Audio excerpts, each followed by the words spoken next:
நாளுக்காய் கர்த்தரை நான் நன்றி துதிக்கிறேன், ஸ்தோத்தரிக்கிறேன். இன்றைக்கி நம்ம கிறிஸ்து நம்மை ரட்சிக்க வந்தவர். அவர் தான் ரட்சிப்பை நமக்கு தந்திருக்காரு. நம்ம ரட்சிப்பது மற்ற உலகத்தில் உள்ள எல்லா காரியங்களுக்கும் அவர் மாத்திரம்தான் நமக்கு போதுமானவர். உலகத்தில் எல்லா பிரச்சனைகள் வரும்பொழுதுலாம் மனுஷன் நம்பி ஓடுறது நம்ம இருக்கவே கூடாது. எப்போவுமே ஆண்டவரை முதலிடத்தில் வச்சு நாம் ஜெபிக்கிற பிள்ளைங்களா அவர் செஞ்ச தியாகத்தை நம்ம நினச்சி அவருக்கு நன்றி சொல்லி தினமும் இந்த வேத வசனத்தை படிக்கும்போது நிறைய காரியங்கள் நம்ம கற்றுருவார் ஆண்டவர். அதை தான் இன்றைக்கி தியானிக்க போகிறோம். இப்போ நல்ல தகப்பனே உங்கள் சித்தூர சுவாமி நாட்களிலும் நாங்கள் படிக்க போகிற இந்த வசனங்களையும் தியானிக்க போகிற இந்த சம்பவத்தையும் ஆண்டவரே ஆசீர்வதித்து தருங்க. ஜெபிக்கிற சுவாமி, எந்த நாளிலும் ஒவ்வொரு நாளும் எங்களை நடத்தி செல்கிற தயவுக்காக நன்றி செலுத்துகிறோம். ஒவ்வொரு சம்பவத்தின் மூலமும் எங்களுக்கு கற்றுத்தர வேண்டியது கற்றுந்து வாழ்க்கையில் நாங்கள் கடைபிடிக்க எங்களுக்கு கற்றுத்தரமா ஜெபிக்கிற சுவாமி. இப்படி ரட்சிப்பு எவ்வளோ பெரியது என்பதை நாங்கள் அறிந்து கொள்ள அறிவினை தந்து வல்லத்துமா ஜெபிக்கிறோம். சாலமோன் ஞானத்தை கேட்ட பொழுது ஞானத்தை கொடுத்தீங்களே, அந்த ஞானம் குறைவில்லாமல் இருந்ததே ஆண்டவரே. அதுபோல் இந்த குறைவற்ற ஞானத்தை தந்து எங்களை நடத்தலமாக ஜெபிக்கிறோம். ரட்சிப்பின் மேன்மையை அறிந்து கொள்ள அறிவை தந்து எங்களை வழிநடத்தத்தக்கதாக இந்த நாட்களிலே நீ அவையான உதேசையை நோக்கி பார்க்குறோம். இறைவன் எங்களோடு கூட பேசணுமா ஜெபிக்கிறேன். துதிக்கான மயமெல்லாம் செலுத்துகிறேன். இயேசு நாம் தெரிஞ்சவங்க பிதாவே, ஆமென். நமக்கு தியானிக்க போகிற வசனம் லூக்கா 19:10. இழந்து போனதை தேடவும் ரட்சிக்கவுமே மனுஷகுமாரன் வந்திருக்கிறார். இப்போ ஆண்டவர் மாத்திரம்தான் நம்ம ரட்சிக்க முடியும், நம்மளை எல்லா விதமான காரியமும் உலகத்தில் செய்து முடிக்க முடியும் அப்படிங்கிறத இந்த வசனத்தில் ஃபுல்லாக நமக்கு இருக்குது. ஏன்னா ஆண்டவர் தான் நமக்கு எல்லாத்தையும் செய்து சிலுவையில் செய்து முடிச்சிருக்காங்க. அந்த நிச்சயம் நமக்கு இருந்ததுன்னா இந்த வசனத்தின் மூலமாக ஆண்டவர் நமக்கு என்ன கற்றுத்தர போகிறாரோ அதை கற்றுத்தந்ததை நம்ம வாழ்க்கையில் கடைபிடித்து நம்ம ஜெயிக்கணும். பிசாசு நிறைய காரியங்களில் நம்மளை தோற்கடிக்க பார்ப்பான். அந்த தோல்வியிலேருந்து நம்ம வெற்றியை சுதந்திரிக்கணும்னாக்கி நிறைய காரியங்களில் நம்ம கடந்து போகிறதுக்கு காரியங்கள் நிறைய வரும். அந்த காரியங்களில் கடந்து போகிறதுக்கெல்லாம் ஆண்டவருடைய உதவியை நாடி நம்ம ஜெபிக்கும் பொழுது நம்ம வேதத்திலலாம் நிறைய வாசிக்கும். ஆண்டவர் நோக்கி பார்த்தவங்கெல்லாம் நிறைய பாருங்கள், இக்கட்டு வரும்போது அவங்களால முடியாத போது மனுஷனே கைவிடப்பட்டு நிலையில் இருந்து அழுதுட்டு இருக்கும்போதெல்லாம் பார்த்திங்கன்னாக்கி ஆண்டவர் நோக்கி பார்த்து பெண்களானாலும் சரி ஆண்களானாலும் சரி வெற்றியை சுதந்திரிச்சிருக்காங்க. நிறைய பேர் நம்ம படிக்கலாம். அப்படி தான் நம்மளும் இன்றைக்கி ஆண்டவருடைய ரட்சிப்பை நம்ம எப்படி தந்திருக்காரு அப்படிங்கிற ஒரு பெரிய மேன்மையை நம்ம அவரை நினச்சி ஆண்டவருக்கு நன்றி சொல்கிற பிள்ளைங்களாக இருக்கணும். இந்த வசனம் அப்படி தான் சொல்லுது. நம்ம எல்லாத்தையும் இழந்து போய் கிடந்தோம். அதை நம்மளை மீட்டு எடுத்து நம்ம ரட்சித்து அவருடைய பிள்ளையாக நம்மளை மாற்றிருக்காரு. அதுக்காக ஆண்டவருக்கு நன்றி சொல்லணும். வேதாமத்துக்காக நம்ம அனுதினமும் நன்றி சொல்லி அந்த வேதத்தில் உள்ள வசனங்களை படிக்கும்பொழுது தியானிக்கணும். ஆண்டவரோடு கூட நம்ம உட்காந்து தியானிக்கும் பொழுது அது நமக்கு பெரிய காரியங்களை செய்யும். இன்றைக்கி அந்த ஒரு சம்பவத்தை நம்ம படிச்சுட்டு தான் அந்த வசனத்தின் மூலமாக ஒரு ஆற்றை கடக்கிறதுக்கு ஒரு மனுஷன் நீங்கள் யாரெல்லாம் பார்த்துருக்கலாம். ஆற்றில் பார்த்திங்கனாக்கி மேலே தண்ணி மழை பெஞ்சதுனாக்கி நிறைய வெள்ளங்கள் வைங்க, இந்த ஆனை மாதிரி இருந்ததுன்னா அதெல்லாம் திறந்து விட்ருவாங்க. திறந்து விடும்போது அது கரெக்டாக இந்த டைம் தான் வரும் அப்படிங்கிறதெல்லாம் ஒன்றும் நம்ம நிதானித்து எல்லாம் போகவே முடியாது. யாருக்குமே சொல்லியிருக்கேன், இந்த வெள்ளங்கள்லாம் வந்ததுனாக்கி இந்த கிராம சைடில் நான் பார்த்துருக்கேன். நான் அந்த மேலேருந்து வரும்போது ஒன்றும் அவ்வளோவா நம்ம ஓடுறது மாதிரிலாம் ஒன்றும் போய் ஓட முடியாது. அந்த மாதிரி நம்ம இல்லாட்டா அதை தாண்டி போனாலும் அந்த வெள்ளத்துக்குள்ள இழுக்கக்கூடிய காரியங்கள்லாம் தண்ணி ரொம்ப ஸ்பீடாக வரும்போது இழுத்துக்கிட்டு போகும். நீங்கள் இந்த கிராம சைடில் வெள்ளங்களை பார்த்துருந்தீங்கன்னாக்கி தெரியும். அந்த மாதிரி ஒரு வெள்ளம் வரும்போது ஒரு மனுஷன் அதில் சரியாக கவனிக்காமல் தவறி உள்ள தண்ணிக்குள்ளே விழுந்துருந்தாரு. அந்த ஆற்றுல தண்ணி எப்பவுமே பாருங்கள் அடிச்சுட்டு போகும்போது அந்த இதில் இழுத்துட்டு போகும். அதில் நீச்சல் தெரிஞ்சவங்க மாத்திரம் தான் தப்பிக்க முடியும். ஆனால் அந்த மனுஷன் அந்த மாதிரி ஒரு இடத்துல விழுந்துட்டார். விழுந்தோடனே பார்த்திங்கன்னாக்கி வெள்ளம் அதிகமாக இருக்கிறதுனால போராடிட்டு கிடக்காரு. போராடிட்டு அவருக்கு வெளியே வர முடியல. ஒருத்தராக உதவியை நாடி தேடுதார். ஏன்னா நிறைய பேர் வந்திருக்காங்க. அதில் இவருக்கு மட்டும்தான் விழுந்துட்டார். கவனிக்காமல் விழுந்துட்டார். மற்றவங்களாம் வெளியே நிற்காங்க பார்த்துட்டு. அப்போ உதவி செய்கிறது அப்படிங்கிறது மனுஷனுக்கு இயற்கையாக வரணும். அந்த உதவியை நாடி தான் அந்த ஆள் தேடி ஒருத்தராக கூப்பிட்ருக்காரு. கூப்பிட்டோடனே அவங்க யாருமே உதவி செய்கிறதுக்கு அவங்களுக்கு முன் வரவே இல்லை. அவங்க பாருங்கள், நம்முடைய வாழ்க்கையில் பார்த்திங்கனாக்கி ஏதாவது ஒரு காரியத்தில் நம்ம சரிக்கு விழுந்துட்டோம். நம்ம வாழ்க்கையில் ஏதோ ஒரு வாழ்க்கையில் ஒரு ஆசீர்வாதத்தை இழந்துட்டோம்னு வைங்க, உடனே சொல்லுவாங்க. ஒவ்வொருத்தரும் ஒரு ஐடியா சொல்லி நீ இப்படி இருந்திருக்கலாம், இப்படி ஆகிருக்கலாம், நீ இப்படி செஞ்சிருந்தானே இப்படி செஞ்சிருப்பான்னு சொல்லி சில காரியங்கள்னு சொல்லி ஒரு பாஸ்டர் ஜெபிக்க இந்த பிரசங்கத்தில் சொன்னாங்க. நான் நோய் நோய் இருக்குது, உடம்பு நல்லா இல்லாமல் இருக்காங்க, ஹாஸ்பிட்டலுக்கு ஜெர்மனுக்கு நம்மளாம் நாங்கள் போவோம். அப்படி போகும்போது பார்த்திங்கனாக்கி நிறைய பேர் பார்த்துட்டு அப்புறம் அவங்க சிலர் சுகமாகுவாங்க, சிலர் வயசானவங்க மரித்து போவாங்க பார்த்திங்களா. அப்போ போகும்போது பார்த்திங்கன்னா சரி பார்த்தோம், நம்ம நீங்கள் எல்லாம் செஞ்சீங்க, இந்த ஆஸ்பத்திரி போனீங்க, நல்லா பார்த்தீங்க, செஞ்சீங்க, ஆனால் ஆண்டோடைய சித்தம் அப்படின்னு சொல்லிட்டு ஜெபிச்சுட்டு அவங்க ஆறுதல் சொல்லிட்டு வரணும். அது செய்ய மாட்டாங்க. நீங்கள் இந்த வேறு ஆஸ்பத்திரிக்கு கூப்பிட்டு வந்து அந்த டாக்டர்கிட்ட கொண்டு போயிருந்தீங்கன்னாக்கி நல்லா இருக்கும் அப்படின்னு சொல்லி அவங்க மனசை வந்து புண்படுத்துவாங்கன்னு சொல்லி ஒரு பாஸ்டர் சொன்னாங்க. அப்போ நிறைய அதுதான் நடக்குது. இப்போ நம்ம கிறிஸ்தவ வாழ்க்கையிலையும் சரி, மற்ற காரியங்களையும் சரி, எல்லாருமே உலகம் அனைத்தும் ஒரு வேதனைப்படுதாங்கன்னாக்கி அவங்கள ஆற்றக்கூடிய வார்த்தைகளை சொல்லாமல் அவங்கள இன்னும் அதிகமாக அதை புண்படுத்த மாதிரி பேசுகிற ஆட்கள்லாம் நிறைய பேர் இருக்காங்க பார்த்தீங்களா. அந்த மாதிரி இவங்களும் உதவி செய்யலைனாக்கி பேசாமல் போயிருக்கலாம். ஆனால் உதவி செய்கிறவங்க நின்றுட்டு வெளியே நின்றுட்டு உதவி செய்யாமல் அவங்க விழுந்ததுக்கு ஒருத்தர் அவங்க மூளைக்கு எட்டின ஒரு கதையை வந்து சொல்லிகிட்டே ஒரு வார்த்தையை சொல்லி அந்த மனுஷனை காப்பாற்றுறதுக்கும் இல்லாமல் சொல்கிறாங்கன்னு சொல்லி நம்ம பார்க்கலாம். அப்போ மனுஷனை நம்பி நம்ம என்றைக்குமே இருக்கக்கூடாது அப்படிங்கிறது தான் இந்த சம்பவத்தினுடைய கதை. இந்த சம்பவத்தை நம்ம படிக்கும்போது அதில் வரக்கூடிய ஒரு காரியம். ஒவ்வொருவராக குறை சொல்ல ஆரம்பிக்காங்க. இந்த மனுஷன் உளுந்து கிடக்காரு, சரி விழுந்தவங்கள தூக்கி நிறுத்தணும் அப்படிங்கிறத செய்யாமல் அவங்க வந்து சொல்கிறாங்க பாருங்கள். ஒரு வந்து முதல்ல உள்ள மனுஷன் வந்து விதி மேலே நம்பிக்கை உள்ள மனுஷன். நம்ம விதி இவ்வளோ தான், நம்ம என்ன இப்படி ஆகிப்போச்சு அப்படின்னு சொல்லி சிலர் வந்து இந்த சாதகம் பார்க்குறது, இந்த மாதிரி குருவியை பார்க்குறது, கிளியை பார்க்கலாம் பார்ப்பாங்க பார்த்தீங்களா. அந்த மாதிரி நம்பிக்கை உள்ள மனுஷன் சொல்கிறாரு, இப்படி பரிதாபமான முடிவை இறைவன் இவனுக்கு கொடுத்துட்டாரு. சின்ன வயசு பையன் அவர் வந்து இப்படி இந்த தலையில் இப்படி எழுதி விட்டார் ஆண்டவர் வந்து, என்ன ஆண்டவர் அப்படின்னு சொல்லிட்டு ஆண்டவரை குறை சொல்கிற மாதிரி விதியை சொல்லணும். ரெண்டாவது வந்து ஒரு மனுஷன் வராரு, வயதான மனுஷன். அவராது ஏதோ நல்ல ஒரு ஐடியா சொல்லி யாராவது போய் இறங்கி இல்லாட்டா ஒரு கயிறை போட்டு எழுப்போன்னு சொல்லி சொல்லுவார்னா அவரும் அப்படி சொல்லலை. அவர் மூக்கில் தண்ணியில் கிடக்கப்பா, தண்ணி இழுத்துக்கிட்டு இருக்குது, நல்லா மூக்குக்குள்ளே போகாமல் நல்லா மூச்சை இழுத்து பிடிச்சி கொஞ்சம் அப்படியே இரு அப்படின்னு சொல்லி அதாவது அவர் என்ன சொல்லணுங்க முழு ஐடியா கிடையாது. அது வந்து சும்மா அவங்களுக்கு மூளைக்கு எட்டின ஐடியா வந்து சொல்லுவாங்க, நம்ம வாழ்க்கையில் சொல்லுவாங்க பார்த்தீங்களா. அந்த மாதிரி மூணாவது மனுஷன் பாருங்கள், மற்றவளை பார்த்து குறை சொல்லுவான்.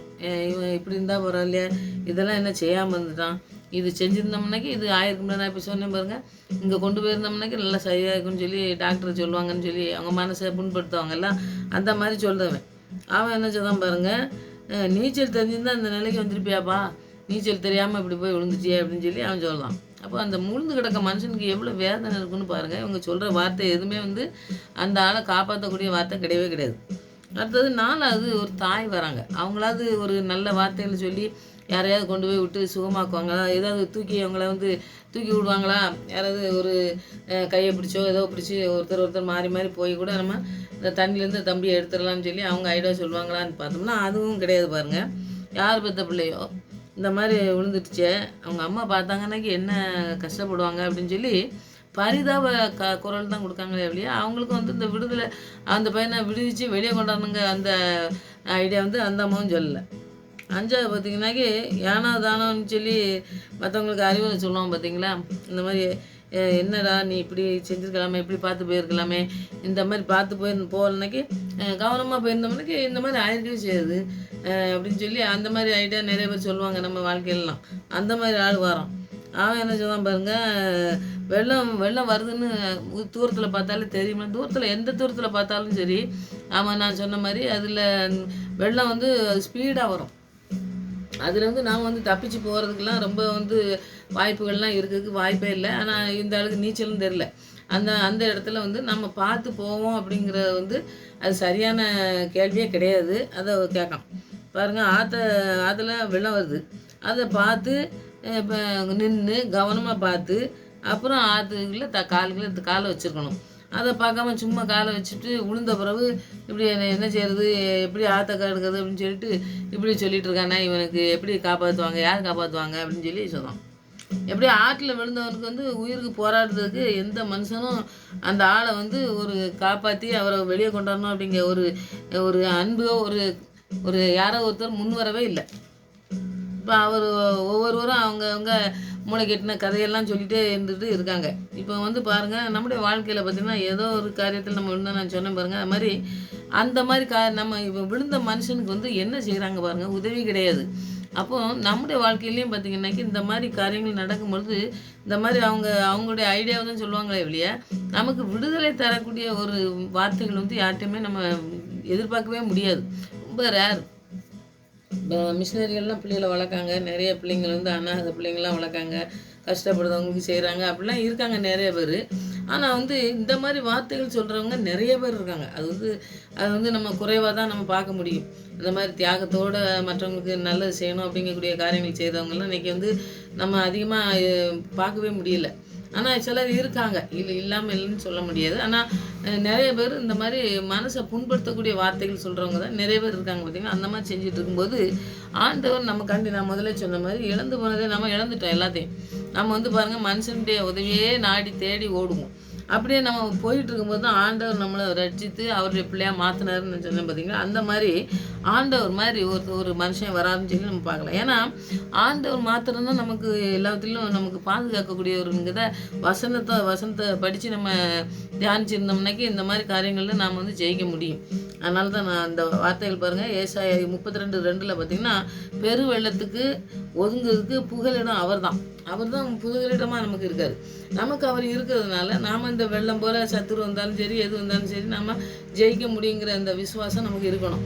ஏன்னா இந்த வெள்ளத்தில் மாட்டின அந்த பையனுக்கு தான் என்ன ஒரு பெரிய கொடூரமான ஒரு வார்த்தைகளை சொல்லி அவங்கள எப்படி புண்படுத்துறாங்க பாருங்கள். அந்த மாதிரி நம்முடைய வாழ்க்கையில் நிறைய வரும். அதெல்லாம் வந்து நம்ம வந்து அதை வந்து நம்ம காதில் வாங்காமல் நம்ம ஆண்டவர் நம்மளை என்ன சொல்லியிருக்காரு, நமக்கு எவ்வளோ பெரிய காரியங்கள் நம்ம வாழ்க்கையில் இருந்தாலும், நம்முடைய எந்த இடத்துல நம்ம வலிக்கு விழுந்தாலும் அவர் நம்மளை தூக்கி இருக்கிற நமக்கு அவருக்கு புகலிடமாக இருக்கார். புகலிடம் நமக்கு வந்து அவர் தான் எல்லாம் அப்படின்னு சொல்லி நம்ம அர்ப்பணிக்கிற காரியங்களில் வெள்ளம் வந்தாலும் சரி எது வந்தாலும் சரி ஆண்டவர் நம்மளை பாதுகாப்பாருன்னு சொல்லி நம்ம அர்ப்பணிக்கிற பிள்ளைங்களாக இருந்தோம்னா அற்புதமாக ஆண்டவர் நடத்துறதை நம்ம பார்க்கலாம். அந்த இடத்துல பாருங்கள், ஒரு மீட்பை வந்து ஆண்டவர் வந்து கொடுக்காரு. ஒரு மீன் பிடிக்கிற ஒரு மனுஷன் வந்து வராரு. வந்தோடனே பாருங்கள், இவங்க வந்து இத்தனை பேரும் ஒன்று சொன்னது மாதிரி அவர் வந்து சொல்லவே செய்யலை. ஏன்னா இந்த ஆற்றுல வெள்ளம் வந்ததுன்னா எப்படி போகணும் வரணும் அப்படிங்கிறதெல்லாம் தெரியும்.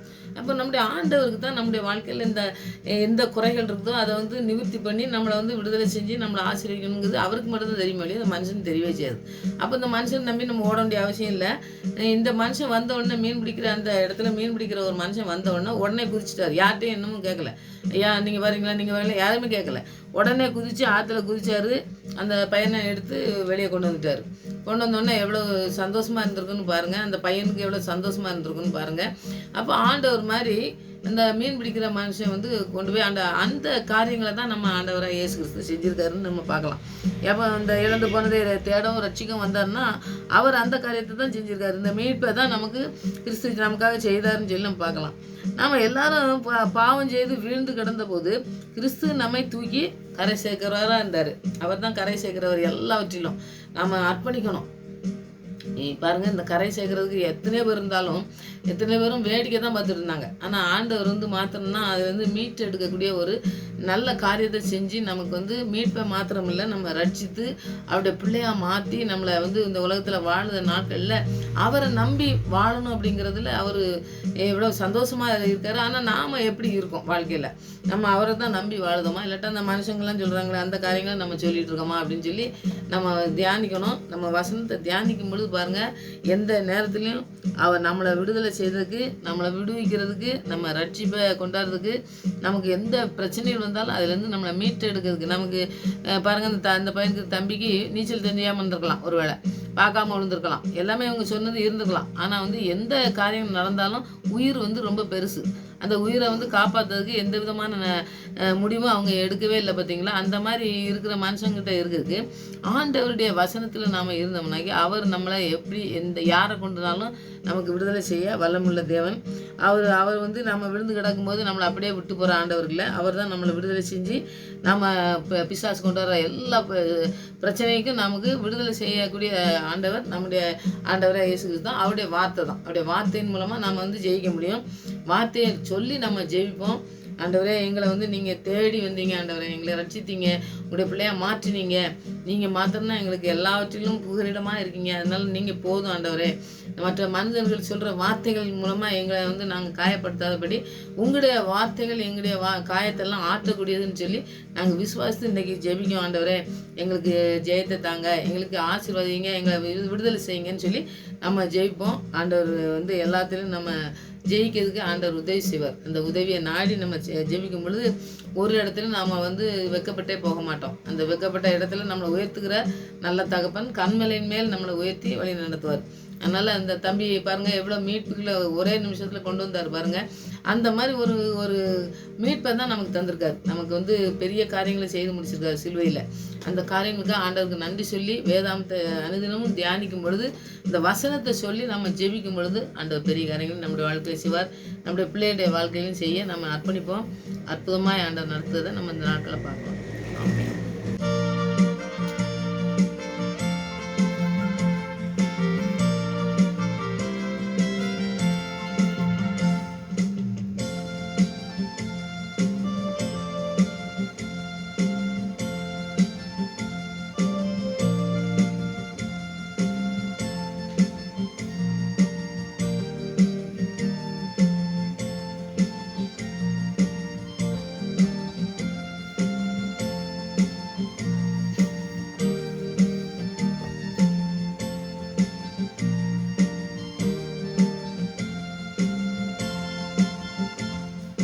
பாவம் மன்னிப்பின் நிச்சயத்தை பெற்றுக்கொள்ள வேண்டும். பரலோகத்தில் ஓரிடம் நீ பெற வேண்டும். பாவம் மன்னிப்பின் நிச்சயத்தை பெற்றுக்கொள்ள வேண்டும். பரலோகத்தில் ஓரிடம் நீ பெற வேண்டும். இயேசு தருகிறார், இன்று தருகிறார். அதற்காக தான் சிலுவையிலே இரத்தம் சிந்திவிட்டார். இயேசு தருகிறார், இன்று தருகிறார். அதற்காக தான் சிலுவையிலே இரத்தம் சிந்திவிட்டார்.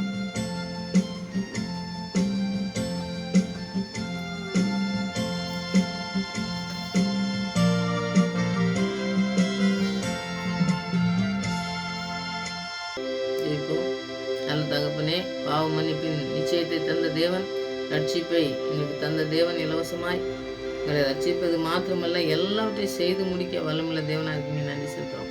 உடைய பிள்ளையாய் மாற்றினீங்களே, நன்றி சுவாமி. உடைய பரிசுத்த இரத்தத்தினால் எங்களை மூடி மறைத்து எங்களுக்கு புகலிடமாய் இருக்கிறீரே, அதுதான் நன்றி செலுத்துகிறோம் ஆண்டவரே. இந்த தகப்பனே, இந்த சம்பவத்தின் மூலமாக நாங்கள் தியானித்த இந்த கதையின் மூலமாக ஆண்டவரே, இந்த தம்பிக்கு ஆண்டவரே எந்த ஆறுதலும் இல்லாதபடி வலிக்கு விழுந்த பொழுது இல்லாத பொழுது நீர் ஆண்டவரே அவர்களை ரட்சித்து மீட்டெடுத்தீங்களே, அந்த மீட்பை நாங்கள் இந்த நாட்களில் பெற்றுக்கொள்ளத்தக்கதாய் நீங்கள் கிருபை பாராட்டணுமா ஜெபிக்கிற ஆண்டவரே. உங்களுடைய வல்லமுள்ள பிரசன்னம் எங்களை மூடி மறைத்து பாதுகாக்க வேண்டுமா ஜெபிக்கிற ஆண்டவரே. இந்த ரட்சிப்பை நாங்கள் பெற்றுக்கொண்டதை ஆண்டவரே இலவசமாய் பெற்றுக்கொண்டதை இலவசமாய் கொடுக்கவும் அநேக பிள்ளைகள் சாட்சிகளாய் நாங்கள் நிற்கவும் எங்களை கிருபை செய்யுங்க. விசாசானால் கொண்டுகிற எல்லாமான காரியங்களிலும் நீங்கள் ஜெயத்தை தருகிற தேவன் என்று நாங்கள் வசனத்தின் மூலமாக தியானித்திருக்கோம் ஆண்டவரே. கேட்குற பிள்ளைகளுக்கு என்ன தேவையோ எல்லாவற்றையும் செய்து முடிக்கணுமா ஜெபிக்கிறோம். எந்த இடத்துல வழுகி விழுந்திருப்பார்களோ அந்த இடத்துல ஆண்டவர் தூக்கி எடுக்கிற நல்ல தகப்பன் உண்டென்று உண்மையே நம்பி ஜீவிக்கிற பிள்ளைகளாக காணப்பட கிருபை செய்யுங்க. மனிதன் சொல்கிற வார்த்தைகளை எங்களுடைய இதயத்திலிருந்து ஆண்டவரே காயப்படுத்துகிற வார்த்தைகளாக இருந்தால் அதை எடுத்து உம்முடைய ஆண்டவரை காயப்பட்ட கரம் எங்களை தொட்டு எங்களுடைய இருதயத்தை எங்களுடைய ஆவி ஆத்மா சரீரம் முழுவதையும் ஆளுகை செய்யணுமா இந்த நாட்களை அர்ப்பணிக்கிறோம் சுவாமி. ஒவ்வொரு பிள்ளைகளையும் அர்ப்பணிக்கிற பிள்ளைகளை ஆசீர்வதிங்க, பொறுப்படுத்திக் கொள்ளுங்க. இது அனைத்துடைய பிரசனம் மாத்திரம் எங்களை வழிநடத்த நாங்கள் அர்ப்பணிக்க எங்களுக்கு கிருபை செய்யுங்க. இந்த ரட்சிப்பை நாங்கள் ஆண்டவரே இலவசமாய் பெற்றதை நாங்கள் ஆண்டவரை மேன்மை பாராட்டத்தக்கதாய் அநேகருக்கு சொல்லத்தக்கதாய் உங்களுடைய நாமத்தை உயர்த்தத்தக்கதாய் எங்களுடைய வாழ்க்கை இருக்க எங்களுடைய வாழ்க்கையை பிரயோஜனமாய் மாற்ற வேணுமா ஜெபிக்கிறோம் ஆண்டவரே. குறைகள் இருக்குமா குறைகளை நிறைவாக்கி தர வேணுமா ஜெபிக்கிறோம். இந்த கருத்தில் அர்ப்பணிக்கிற சுவாமி நீங்கள் ஆளுகை செய்து வழிநடத்துமா ஜெபிக்கிறோம். ஆவியானவர் எங்களோடு கூட இருக்கிறபடியா நன்றியோடு உண்மை துதிக்கிறோம், ஸ்தோத்திரிக்கிறோம் ஆண்டவரே. நீங்கள் செய்கிற நன்மைகளுக்காய் நன்றி, பதில் கொடுக்கிறபடினால் நன்றி ஆண்டவரே. மறுபடியும் அவங்களுடைய சமூகத்தில் வரும் வரை எங்களை காத்து வழிநடத்துமா ஜெபிக்கிறேன். துதி கன மகிமை எல்லாம் உமக்கே சேர்க்கிறேன். இயேசு ரட்சகன் நாமத்தில் ஜெபங்களுக்கு நல்ல பிதாவே, ஆமென்.